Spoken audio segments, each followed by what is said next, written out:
Les GG, les grandes gueules sur RMC Story avec Maxime Liédo, Barbara Lefebvre et Jérôme Marty. Bon, là, parce que vous nous entendiez sourire, rire, on va vous expliquer pourquoi. Parce que nous parlions du baccalauréat et on comparait nos bacs les uns les autres en disant, bah tiens, avec quelle note tu l'as eu? Donc Maxime nous disait qu'il avait eu le bac avec mention très bien. Ouais. C'est à quoi Barbara lui dit mention très bien. Aujourd'hui, c'est banal, quoi, en fait. C'est ça. Ça veut plus rien dire.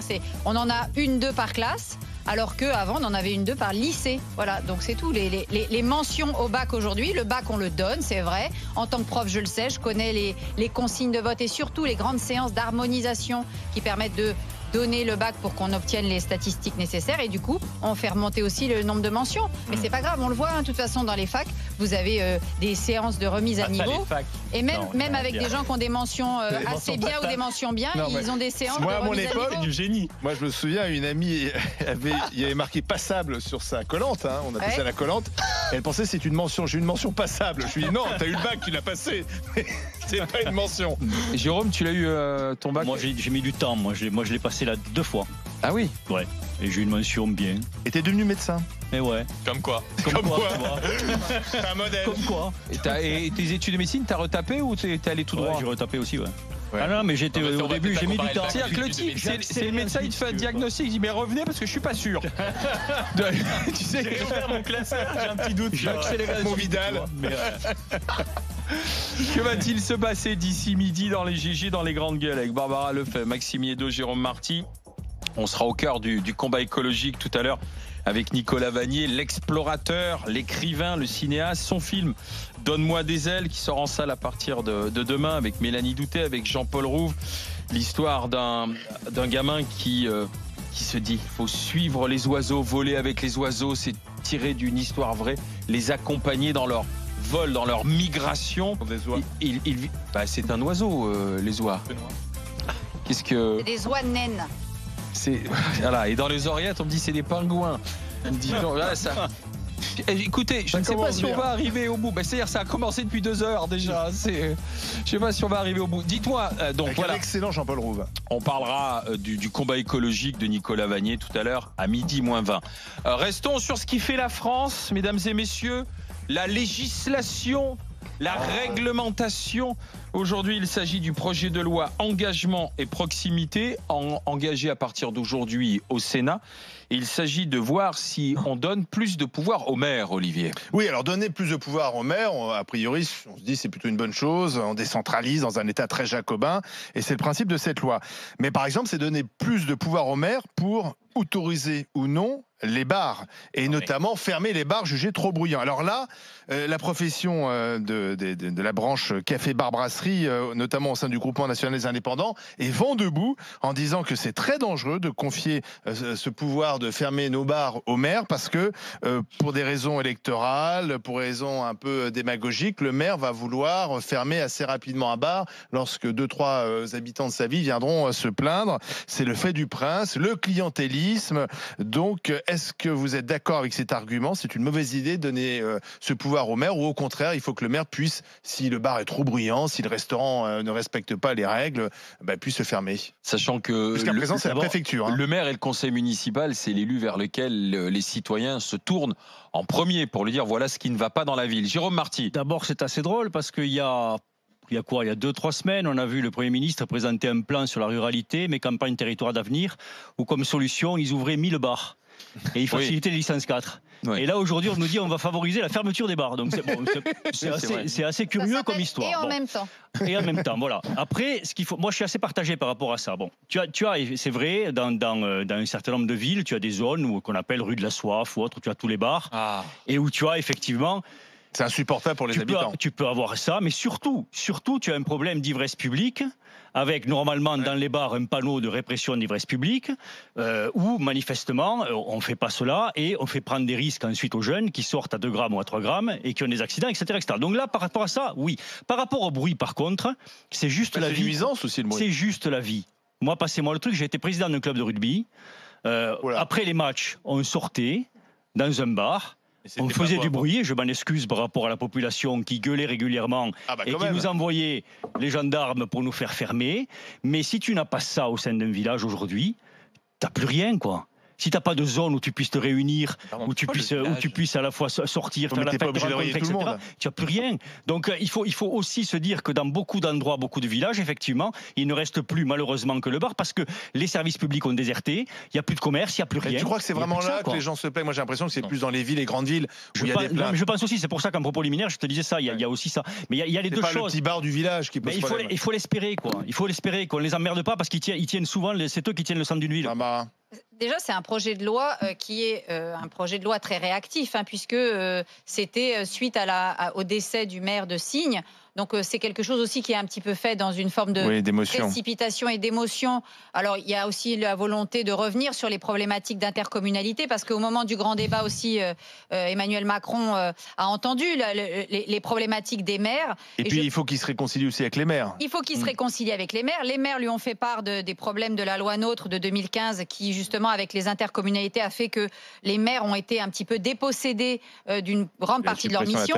Et si, à travers ça, l'idée, c'est de dire ah bah oui, vous allez avoir un pouvoir de police qui va être de fermer les bars bruyants. Moi, je pense qu'il faut renforcer la connaissance par les maires, notamment dans leurs villes, dans les petites communes, de personnes qui sont fichées. On revient sur notre premier sujet. Je rappelle qu'un maire ne peut pas savoir s'il a des gens qui sont fichés au renseignement, notamment. Ça, c'est pas prévu par la loi. Voilà, ben non, mais c'est ça. Donc il faut renforcer les pouvoirs des maires, mais sur des sujets importants. Je crois que le bruit des bars, c'est pas franchement le truc le plus important. Donc une fois de plus, c'est plutôt anecdotique. Mais c'est toujours anecdotique. Il faudrait renforcer les problématiques, par exemple, les contrôles d'hygiène. C'est plus important que les questions de bruit. Alors bien sûr, je suis d'accord avec Jérôme. Il y a du bruit, c'est du bruit le week-end. C'est ennuyeux quand il y en a dans la semaine parce que les gens veulent bosser. Il y a quand même parfois une impunité de certains gérants de bars qui savent très bien que les procédures sont tellement longues à enclencher que finalement. C'est parce que c'est la préfecture qui a l'autorisation aujourd'hui de fermer les bars. Mais tu sais pourquoi? Parce qu'il y a eu un changement fondamental. C'est-à-dire qu'avant. Avant, tu fumais à l'intérieur du bar. Tout ça, le patron disait bon, allez, quelle heure il est? Il est tard. On a tous connu ça. Tu fermais, tu baissais un peu la musique ou le groupe qui jouait, etc. Mais tu restais à l'intérieur. Chauffer aussi maintenant. Oui, tandis que maintenant, on s'est mis à l'extérieur. Et pour les riverains, on a tous vécu aussi. C'est une vraie nuisance. C'est une vraie nuisance qui a. Et les procédures sont très longues. 11h30, minuit. C'est la préfecture parce que le dossier doit être déposé en préfecture, qui envoie ensuite en mission un enquêteur regarder à quelle heure ça se passe, etc. Et c'est très long. Et seulement le type, lui, il doit quand même dormir, ou madame, et le matin se réveiller à 6h. Et le gérant du bar le sait que c'est très long. Et non seulement ça, mais tu crées aussi de la tension parce que un soir, 2 soirs, 3 soirs, tu descends. Du coup, tu manques tu vois, ça manque de s'envenimer avec les gens. Ça peut partir en bagarre et ça peut vraiment dégénérer. Maxime Liédo. Moi, alors dans le fond, je suis assez d'accord avec Barbara. Je pense pas que la priorité pour renforcer l'autorité du maire soit la possibilité de ce dernier d'aller fermer les endroits bruyants, parce que sinon, enfin là, l'autorité est assez réduite. Je préférerais en effet l'accès aux fichiers, etc. Maintenant, cette idée, pourquoi?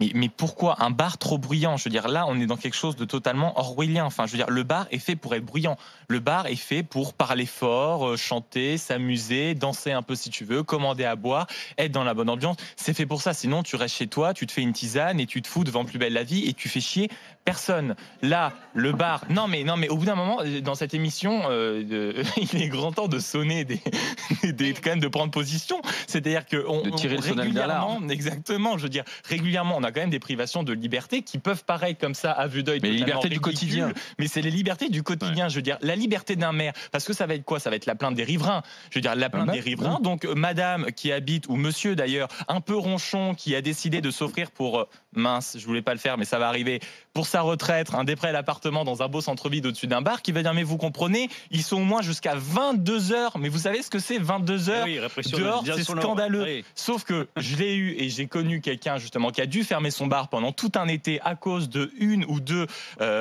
personnes qui avaient signalé le bar, uniquement, non pas parce que c'était très bruyant, mais animé. Donc je pense que c'est pas la bonne solution. Derrière, il y a aussi des professionnels. Tu vas pas vendre un bar avec un écriteau. Le problème, c'est qu'il y a aussi des normes et que souvent ces bars n'ont pas fait les travaux nécessaires pour insonoriser et ils mettent de la musique à fond. Tu peux effectivement mettre de la musique à fond, il faut simplement insonoriser ton bar. Il faut respecter les règles. C'est-à-dire que ça peut pas marcher que d'un côté. Bien sûr, oui, mais sauf que tu oublies également que c'est quelque chose qui se retrouve également dans le privé. Le nombre de voisins, ça m'est déjà arrivé, je suis pas un voisin parfait malheureusement, mais où tu fais une soirée, où tu regardes un film par exemple, où tu fais une soirée avec un fond de musique, très vite, les voisins sont toqués à ta porte, vont dire « Ah, monsieur, tu vas voir les flics à ta porte ?» Excusez-moi. Oui, mais tu l'annonces avant. Hein? Tu vas les voir avant et tu leur annonces Non, mais avant. oui, j'ai sauf écouté que- la sauf que musique. je t'explique, et ça c'est au début ce qu'on fait. Sauf que généralement, il y en a de plus en plus qui prennent même pas le temps de toquer, d'appeler les flics, de faire écouter. Moi, ça fait une semaine que le gars au-dessus, il fait de la musique, il fout le bordel tous les soirs. Du coup, tu te trouves avec les policiers à ta porte et tu sais pas quoi leur dire, si ce n'est que tu étais tranquillement avec Non, des mais potes. ça, c'est des relations. Donc, on est dans un je monde. connais La Christophe vérité, Castaner. je connais Christophe Castaner. Votre grade, enlevez-le tout de suite. On Non, va mais c'est écouter- surtout qu'on est dans un monde où la tolérance pour autrui est ça, à peu c'est près vrai. proche. Oui, mais ça de marche pour tout le zéro. monde. Non, On va mais pour écouter- rien, et notamment pour les jeunes qui veulent s'éclater, c'est tolérance zéro. Vous êtes devenus chiants. On écoute Christophe qui est au 32-16, il nous appelle de la Loire. RMC, les grandes gueules. Appelez au 32-16. Bonjour Christophe. Bonjour. Est-ce que Bonjour vous les pensez grands que c'est gueules. une bonne idée de donner le pouvoir au maire de fermer les bars? Mais il a déjà le maire le pouvoir de fermer les bars. Enlevez Ça- le main libre ou le haut-parleur. Prenez bien le téléphone, Christophe. Pardon, Ouais, allez-y. non, j'ai bien le haut-parleur. J'espère que Go. vous m'entendez bien. Oui. Le maire peut déjà, il a le pouvoir de police de fermer un établissement qui reçoit du public sans aucun problème. Et un bar, c'est ce qui m'est arrivé moi à titre personnel, en prétextant, le système juridique français est assez bien fait, en prétextant ou un problème de sécurité ou un problème de défaut justement de responsabilité aux relations au voisinage. Il a ce pouvoir de police, donc c'est pas la peine de légiférer puisqu'il le fait. Alors Mais après- pas sur le bruit, visiblement, parce que la loi qui est examinée à partir d'aujourd'hui au Sénat prévoit de donner plus de pouvoir de police au maire et qui pourra fermer un bar pendant un maximum de 2 mois en cas de bruit, de trouble à l'ordre public. 2 mois, ça va. C'est incroyable. Il peut très bien le faire aujourd'hui, actuellement. Alors pas forcément sur le bruit, Mais pas sur le bruit. mais l'armement administratif qu'a un maire peut tout à fait lui faire fermer un établissement dans les 24 heures. Et je parle bien dans les 24 Ouais, heures. mais pas sur le bruit. Un établissement, sous quelque raison qu'il soit. Non. Il peut très bien mettre une raison administrative qui est à ce moment-là administrée justement par le tribunal administratif. Oui, mais là, et qui mais fait- c'est long. et qui fait que la fermeture est effective et que le délai de recours, même pour une réouverture, puisqu'ils appellent bien réouverture, et c'est un délai de 2 mois. Donc l'établissement est quasiment cuit et vous connaissez, je pense que vous en parlez assez Téléphone. souvent. Pardon ?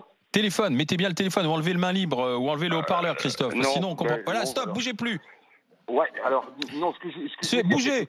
Non, je suis désolé, Christophe. Du coup, on a un vrai problème pour vous écouter, vous entendre clairement. Je suis navré. Mais enfin, on a bien compris. Vous dites, ça existe déjà. Le maire a cette possibilité.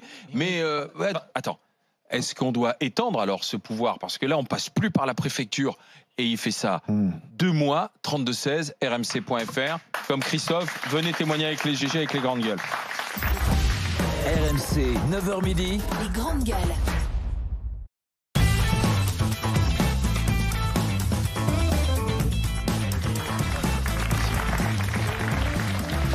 Les GG, les grandes gueules, RMC Story, Maxime Yeddo, Barbara Lefebvre, Jérôme Marty. On parle de cette possibilité qui pourrait être donnée au maire dans le cadre du projet de loi engagement et proximité de pouvoir fermer un bar pendant un maximum 2 mois en cas de bruit, de trouble à l'ordre public, ce qui, jusqu'à présent, si je me fie au texte de loi, était à charge de la préfecture. C'est ce que pouvait faire le préfet. On va en parler avec Marcel Benezet qui est avec nous, président de la branche de café, bar, brasserie au sein du groupement national des indépendants. Bonjour Monsieur Benezet. Oui, bonjour à vous tous. Qu'est-ce que vous en dites alors?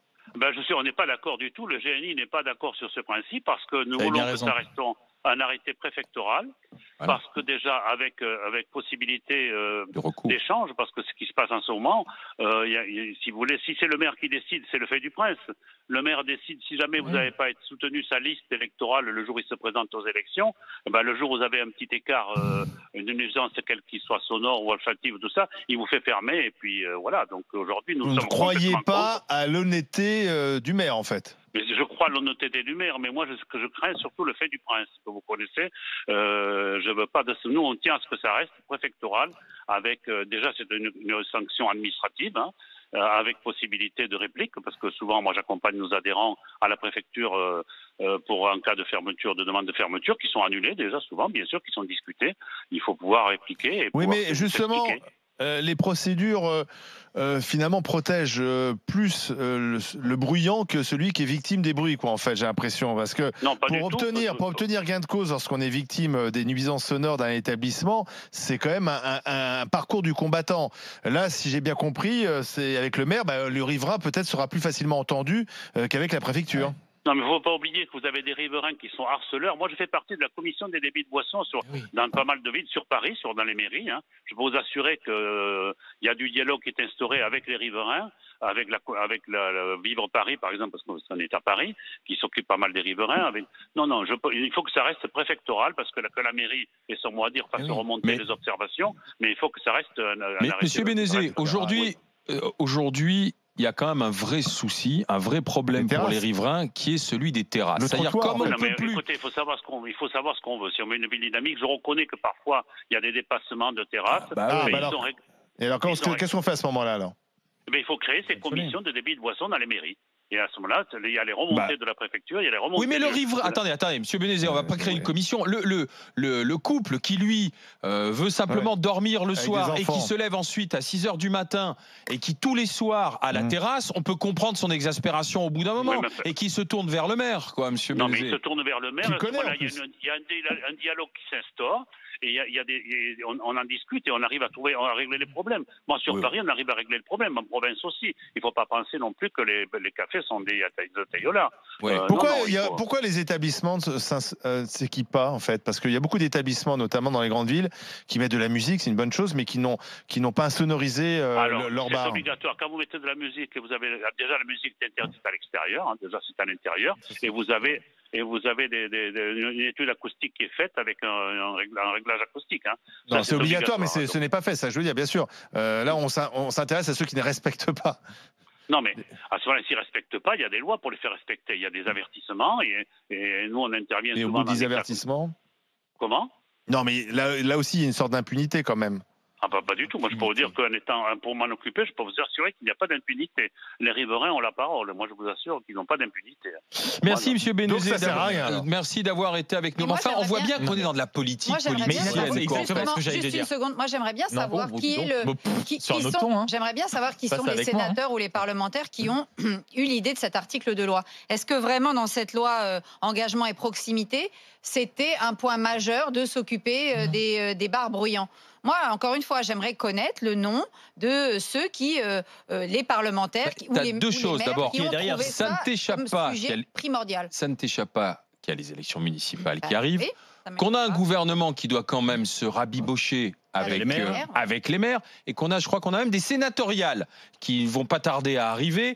Et les sénateurs étant élus par les grands électeurs. Et les grands électeurs étant des maires. Les maires, entre autres. Donc, si tu veux, si le Sénat donne un petit peu plus de pouvoir de police aux maires, ils pourront s'attendre ensuite, tu vois, à un retour sur investissement. Quel est le problème dans un pays qui est beaucoup trop centralisé, où tout se décide à Paris? Quel est le problème de confier un peu plus de pouvoir aux maires? En plus, quand on interroge les Français, le seul élu qui trouve grâce aux yeux des Français, c'est le maire. Parce que le maire, en général, on le connaît. Et dans des villes pas trop grandes, on le voit. Moi, je veux juste qu'on s'intéresse à des préoccupations de sécurité publique mais l'un n'empêche pas l'autre. Et des troubles à l'ordre public plus importants. L'un n'empêche pas l'autre, c'est le quotidien. Non, mais la problématique, c'est juste le thème, c'est juste le libellé. Faut-il autoriser à fermer les bars trop bruyants? On te parle de bruit. Ah oui, mais la pollution sonore, c'est important. Qui mesure le trop bruyant? Ce qui est plus grave, ce qui est plus grave au-delà du bruit, c'est la santé publique. Mais ça fait partie de la santé publique, le bruit. C'est les gens qui, c'est les gens qu'on laisse boire au-delà, tu vois. Bien sûr. C'est pas possible. Attendez, les gens qui ne dorment pas à cause du bruit, c'est aussi un problème de santé publique. C'est pas le plus important. Chers amis grande gueule, permettez que nous filions du côté du Finistère pour écouter une patronne de bar. RMC, les grandes gueules. Appelez au 32-16. Et dans le Finistère, je peux te dire que quand il s'agit de parler bar, on sait de quoi on parle. Ma chère Christelle, bonjour. Oui, bonjour à tout le monde, bonjour toute l'équipe. Alors, est-ce qu'il faut donner ce pouvoir au maire? Non. Voilà. Non, je pense que le pouvoir doit rester à la préfecture, au préfet, parce que si... ça vous arrange? Alors, parce que ça m'arrange, non. Parce que si demain les maires ont ce pouvoir-là, vous imaginez bien qu'il y aura des abus, que ce soit du clientélisme, mais aussi dans les petites villes. Le bar qui est copain avec le maire, et puis le bar qui n'est pas copain avec le maire. par exemple. Bien sûr. Ouais. C'est vrai, il y a Voilà, ça aussi. ça peut créer des soucis plus dans les petites villes. Après, moi, je suis dans une grande ville, donc dans une grande ville, il y aura moins ce Vous problème-là. êtes où? Je suis sur Brest. Ah oui. Voilà. D'accord. Et tout à l'heure, vous parliez de trop bruyant. C'est quoi un bar trop bruyant? Exactement. Bah, il y a des normes. Quoi? Il y a des normes. Il y a des normes, voilà. Mais On va par mettre dans la loi le exemple, nombre de décibels. Non, mais... Mais c'est prévu, il y a des normes précises. C'est justement la préfecture, lorsqu'elle intervient, elle intervient. Non mais alors, prenons votre cas, Christelle. Comment vous faites, vous, patronne de bar, à Brest? Vous avez sûrement des riverains, des habitants Exactement. au-dessus de chez Oui. vous. Comment Oui. vous faites avec ceux qui sont le soir devant, sur le trottoir? Comment vous gérez ça alors, Christelle? eh ben, comment on gère? C'est qu'à la fermeture, donc on arrête de servir une demi-heure avant. À 1h du matin, fermeture du bar. On dit à Ouais. nos clients de ne pas rester devant. Donc la grande majorité partent, continuent leur soirée dans d'autres établissements. Mais ils font du bruit forcément. En marchant vers d'autres bars, en se déplaçant en centre-ville, ils font du bruit. Et les voisins se plaignent Bah du oui. bruit qu'il y a à la fermeture du bar. Mais quoi qu'on fasse, il y aura du bruit à la fermeture d'un bar. Bah oui, mais Et non. on a, je sais pas, 50, 100 clients dans l'établissement qui sortent en même temps. Forcément, ça fait du bruit. Et à quelle heure vous fermez? Juste avis. À 1h. D'accord. Et- Tous les et jours. Christelle- Et Christelle, vous voyez aussi quand même un petit peu l'état dans lequel certains sortent de votre Ouais. bar, peut-être aussi, et du C'est pour coup ça qu'ils font du bruit. le bruit qui s'aggrave du fait de l'alcoolisation. Alors effectivement, c'est sûr que des personnes qui sortent très alcoolisées d'un établissement vont faire beaucoup plus de bruit que quelqu'un qui n'a pas bu. Après, nous, gérants d'établissement, on fait aussi très très attention à la consommation de nos clients et on ne sert pas des gens jusqu'à l'alcoolémie excessive. Et il faut aussi voir que dans les grandes villes, il y a énormément de gens qui s'alcoolisent sur la voie publique, qui s'alcoolisent dans les appartements, qui sortent à la même heure que la fermeture des bars, qui sortent à 1h du matin, D'accord. qui font aussi exactement de bruit. Et on va dire que ces gens-là sortent des bars alors que c'est pas forcément Oui, mais vrai. c'est à vous êtes responsable, c'est à vous de faire en sorte que vos clients ne fassent pas trop de bruit. Ah bah exactement. Nous, on fait le maximum à la sortie avec le personnel pour leur dire de pas faire de bruit, de pas rester stagnés devant l'établissement. Ils font pas de consommation avec eux quand ils sortent du bar. Donc il y a aucune raison qu'ils restent. Ils partent après. Mais après, sur le moment, sur le quart d'heure, on va dire, il y a du bruit forcément. Bah Et oui, là, c'est moi, une heure je du dis à mat. mes voisins, qu'est-ce que vous voulez que je fasse? C'est comme ça. Comment s'appelle votre bar à Brest? Le bar du bruit. Le 54 café. Le combien? Le 54 café. Le 54 café. Je vous envoie un t-shirt des GG. Merci d'avoir témoigné avec nous, Christelle. Et n'oubliez pas, hein, avec plaisir, mais avec modération, surtout l'alcool, toujours. Oui, bien sûr. Toujours. Deux piliers de bar, justement. Il dit ça. Laurent Neumann et Éric Brunet. Un triomphe. Comment ça va les grandes gueules? Quand tu vas dans un troquet, tu prends quoi en général? Qu'est-ce que je prends? D'accord. Un verre de vin blanc. Un verre de vin rouge. Un verre. Ah ben voilà. Ah Vous avez là compris. là, Un verre de vin rouge, un verre de vin blanc. Que va-t-il se On n'est passer? jamais d'accord avec Eric. Que va-t-il se passer entre midi et 2? Alors dites-nous. On va Sur RMC. parler de politique d'immigration et de quotas, puisqu'il y a eu plus qu'une allusion de notre Premier ministre qui souhaitera, on ne sait jamais avec ce gouvernement. Est-ce que c'est un ballon d'essai? Est-ce que c'est une vraie détermination à changer les règles de la politique migratoire de la France? Je ne suis pas convaincu. En tout cas, Édouard Philippe a parlé de quotas. Voilà. Et donc Monsieur Brunet. Eric, si j'ai bien compris, Tu vas voir qu'il va il est résumer ma pour. position. Non, t'es pour? Ouais. Non, moi je suis pour qu'on ait une politique d'immigration beaucoup plus maîtrisée. Choisie, tiens, t'as laissé le morceau. Oui, choisie, pourquoi pas, comme les Canadiens et les Québécois, et que dans tout cela, il y a des quotas. Oui, bien sûr. Moi, je prétends que c'est parfaitement inutile parce que si on appliquait la politique canadienne, ça voudrait dire, tenez-vous bien, mesdames et messieurs, ça voudrait dire qu'on multiplie par 2 le nombre d'immigrés en France. On est prêt à ça vraiment? Il y a 300 000 immigrés choisis pour le travail au Canada. C'est vraiment ce qu'on veut en France? Non, mais c'est Mais pas. nous, on n'a pas de chiffre parce que par Non, on n'a pas de définition, chiffre. on n'a pas choisi. On a 30 000 immigrés économiques en France. Oui, mais ça, c'est un chiffre 30 000. officiel. Non, C'est un chiffre 33 000. officiel. Le regroupement familial, c'est 200. Bon, ils ont lancé Non. le débat. Vous Ah, réagissez je sais pas d'où sortent ces chiffres. mais- avec Brunet et Neumann Chaque année. au 32-16 entre midi et 2 sur RMC. Dans un instant, un explorateur, un écologiste, un réalisateur, un documentariste, Nicolas Vanier, avec nous dans les GG, dans les grandes gueules. RMC jusqu'à midi. Jusqu'à midi, les grandes gueules.